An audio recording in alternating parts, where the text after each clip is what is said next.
Pernahkah seorang anak melawan orang tua yang egois dan matre? Ada mantan orang tua? Gak ada.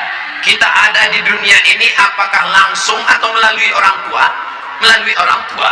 Walaupun orang tuamu nggak sholat, walaupun ibumu nggak pakai jilbab, walaupun bapakmu pejudi pezina, maka kau ada disebabkan mereka. Jangan lawan orang tua.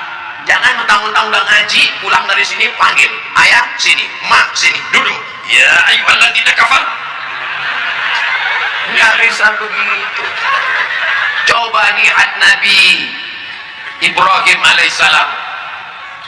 La illam tantahi, kalau kau tidak berhenti menasihati aku, la arjumannaka, aku akan lempar kamu pakai batu. Wahjurni maliya, tinggalkan aku, pergi sana. Apa jawab Ibrahim?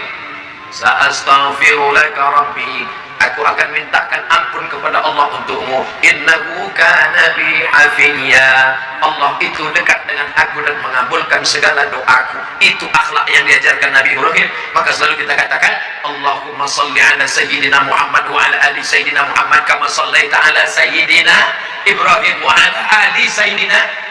Kenapa Ibrahim? Karena Ibrahim berakhlak kepada ayahnya, dibalas Allah. Maka apa bukti akhlak Ibrahim? Anaknya juga Ismail berakhlak.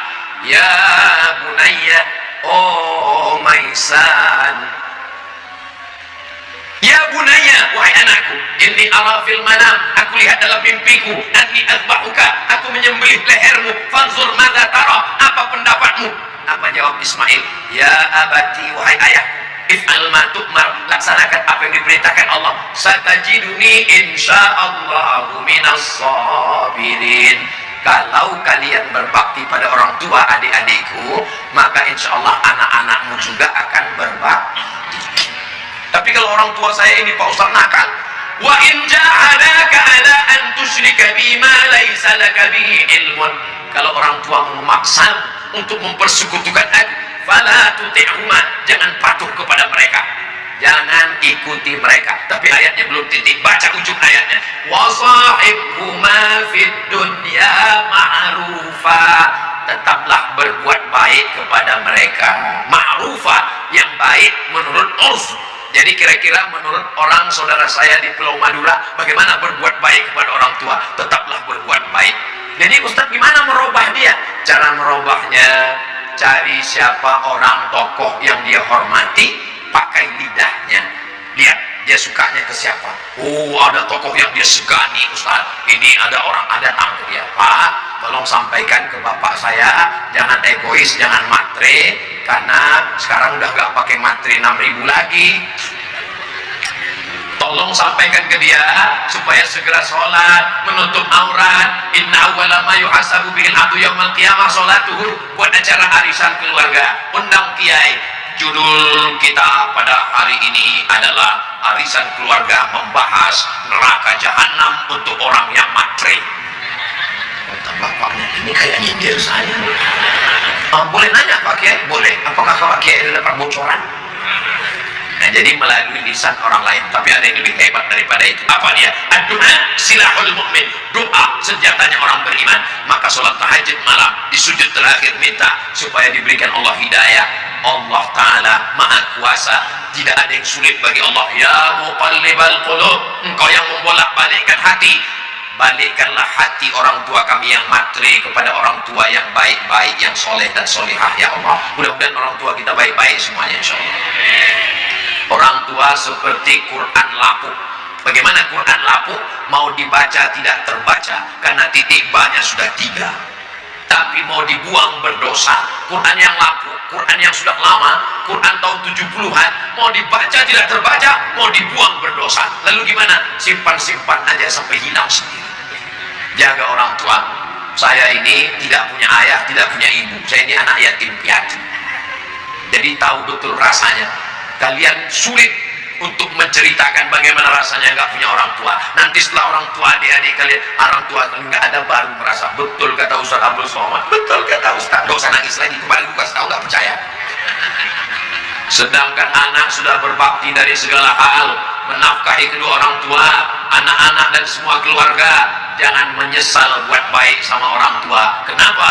karena kalian sudah melaksanakan perintah Allah. Wa qadha rabbuka alla ta'budu illa iyyah. Selesai Allah, langsung orang tua. Wa bil walidaini ihsana. Saya seorang, ini agak serius sedikit. Saya seorang janda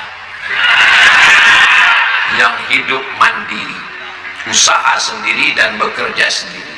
Tapi meski lelah, selalu dituntut untuk selalu dapat uang untuk menghidupi kebutuhan semua keluarga. Bagaimana ini Pak Ustadz?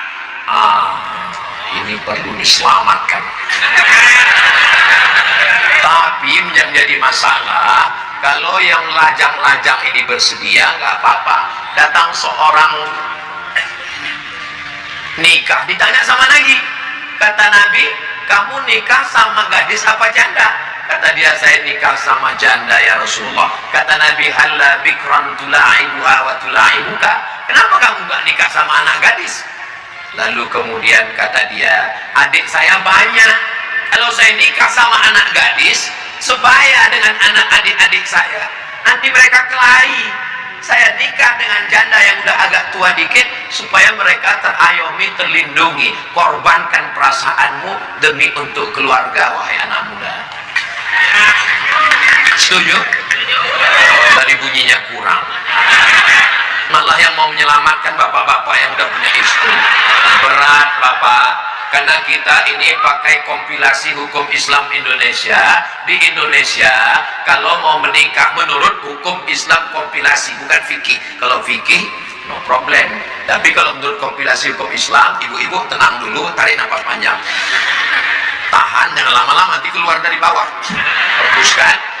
Menurut kompilasi hukum Islam Indonesia, ini bapak-bapak ini kalau mau menambah, dia mesti ada surat izin tertulis dari ibu yang disahkan oleh pengadilan agama. Nah, jadi makanya ibu sebelum tidur malam, yakinkan di dekat tempat tidur itu tidak ada pena, kertas, dan materi. Nanti kalau sudah ditandatangani, ini caranya Pak, saya ajari ya. Bapak siapkan kertas sama pena sama materi, bawa kepada ibu, sudah ditandatangani, kasih tahu, mama mau masuk surga secepat kilat. Mau? Tanda tangani ini. Ya, baca. Banyak jalan lain menuju surga. Mudah-mudahan Allah melembutkan hatinya, insya Allah. Setelah dia tanda tangani, nanti dibawa ke pengadilan agama. Nanti hakim bertanya, apakah benar ini surat ibu yang tanda tangani? Kata dia, betul Pak Hakim. Dengan penuh kesadaran, tolong cepat putuskan Pak Hakim sebelum hatiku berubah. Fankihu ma taba lakum minan nisa'i masna wa thulatha wa ruba' fa in khiftum alla ta'dilu fawahidah. Kalau kamu takut tidak mampu bersikap adil, maka satu cukup, only one. Only one. Berapa banyak orang lebih mau suaminya berzina, makan haram daripada yang halal. Ini adalah emergency door. Kalau kita naik pesawat, itu pramugara ngasih tahu, ladies and gentlemen, kepala buku di gentlemen, all of our passengers, semua penumpang, ini pesawat ada dua pintu, pintu depan dan pintu belakang. Tapi kalau terjadi kecelakaan, ada pintu alternatif yang dibuka kalau terjadi sesuatu. Paham? Sulit memang menjelaskan sama orang yang ketakutan.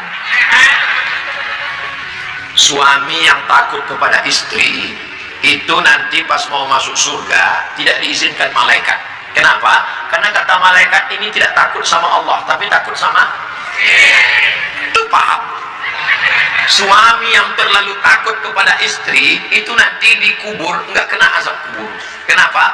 Pas mau diazab malaikat, kata malaikat ini nggak usah kita azab. Kenapa? Waktu di dunia sudah terlalu azab.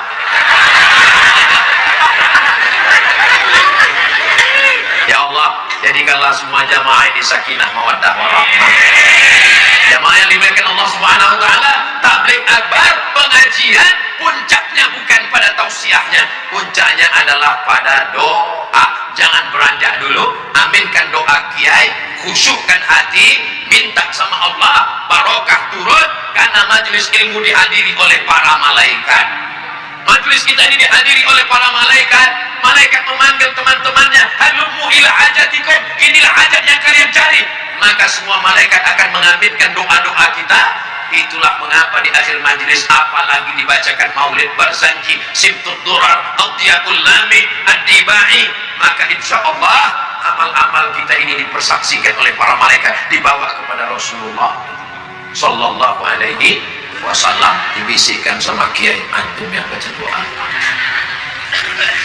Ila hadratin Nabi Mustafa Muhammadin sallallahu alaihi wasallam wa alihi at-tayyibin at-tahirin wa ashabihi al-mayamin wan nabiyyin was-siddiqin wasyuhada was-salihin wal malaikatil muqarrabin wal ulama'il 'amilin wa ala hadhihi an-niyyah wa kulli niyatin salihah. Al-Fatihah.